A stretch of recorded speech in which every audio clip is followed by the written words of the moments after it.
Now, last night we reported how a group of experts has written to the Health Secretary asking for the public inquiry into Lucy Letby's baby killings to be delayed. For some time, a small but growing number have been raising concerns about her two trials, claiming that vital evidence may have been misinterpreted. Letby, a former nurse, as you probably know, is probably the most notorious serial killer of modern times, convicted of killing 7 babies in her care and attempting to kill 7 others at the Countess of Chester Hospital. She will probably spend the rest of her life in prison. Others say that the debate itself is misguided and there is no evidence that the trials were unfair.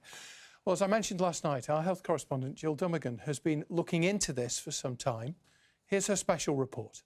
Guilty. Nurse Lucy Letby is the most prolific baby killer in modern times. Lucy Letby's murder trial last year was one of the longest in British legal history, following a 6-year police investigation. She perverted her learning to inflict harm, grief and death. 6 expert medical witnesses and many former colleagues testified against her. You have no remorse. There are no mitigating factors. The case against Letby was wide-ranging. Blood test results showing that 2 babies had been overdosed with insulin, X-rays indicating air injected into others, an apparent confession note at her house, and a rota which showed her on duty for every suspicious collapse or death. This is the famous duty roster. It's a chart that shows 25 suspicious events occurring on this ward. This chart was a key part of the prosecution case. So this chart appears to be very convincing, but there are a number of issues with it.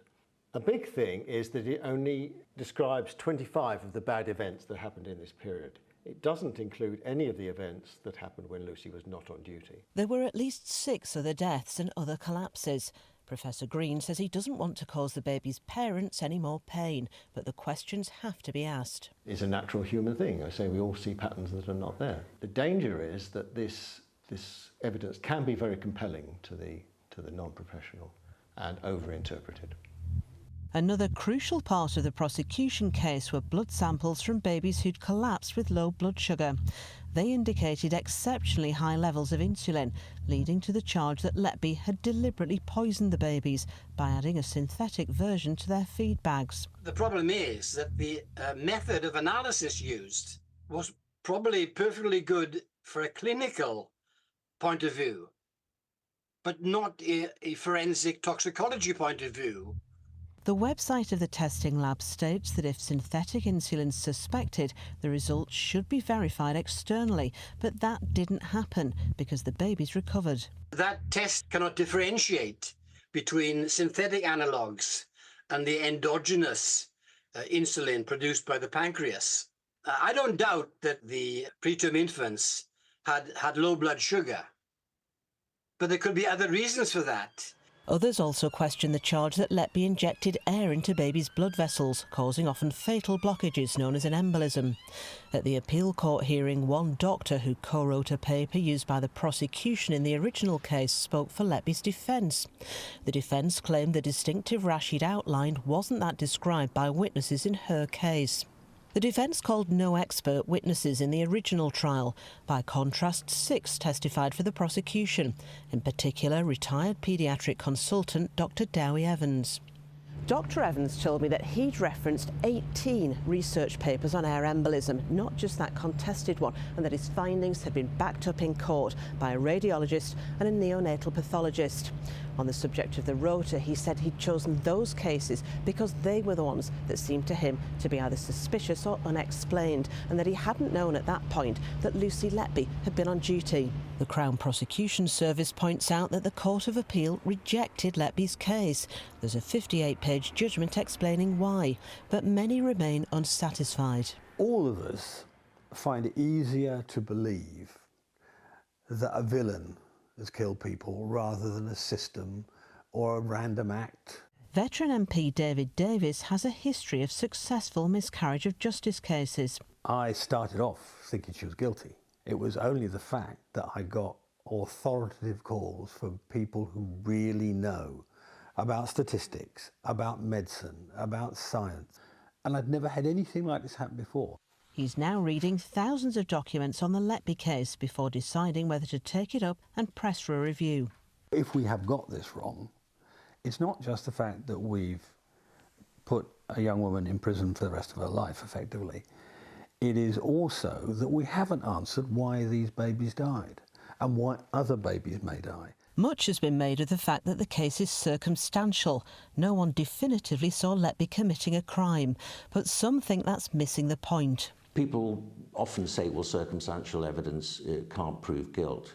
That's simply not true. Tim Owen, KC, has spent 40 years as a defence lawyer.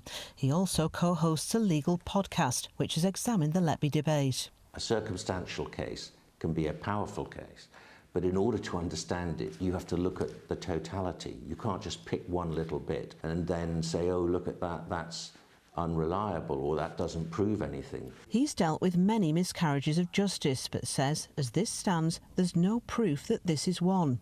There needs to be something new and compelling which calls into question the basic way that the prosecution presented their case. I'm seeing lots of people putting forward theories. They are making assumptions without the solid basis for it. But still the questions continue. Now a letter signed by 24 experts has asked for the forthcoming Letby inquiry to take those questions into account. You're not saying, though, are you, that you think she's innocent? I have no idea whether she's innocent or not. My concern is simply about the possibility that this was not a safe conviction. I don't know whether she's guilty or not. I don't think anyone knows except Lucy Letby. The inquiry is due to start on September the 10th. That was our health correspondent, Jill Dummigan. She's here, as you can see. Now, you've been out, you've done all the research, you've spoken to all those people. These stories have been around for a while, but we just haven't been able to talk about it. Yeah, and in fact, they've been in the papers for a while, actually. So the first story wasn't published here. It was a story in the New Yorker, published in the States. Really long article, 13,000 words. It couldn't be seen here because of a court order that blocked access to it, and that was because of the second trial, which was coming up. Of course, that came back in July. That reached a verdict on baby Kay. She was sentenced to a further whole life order for attempted murder, and that hadn't been the verdict hadn't been reached in the original trial in 2023. And at that point, newspapers here all started publishing their own versions. There's even been a documentary, actually. Now, it's worth saying that none of the experts I've interviewed is taking a view on whether Lucy Letby is actually guilty or innocent. This is very specifically about whether the trial was fair or not, which is a very different thing, of course.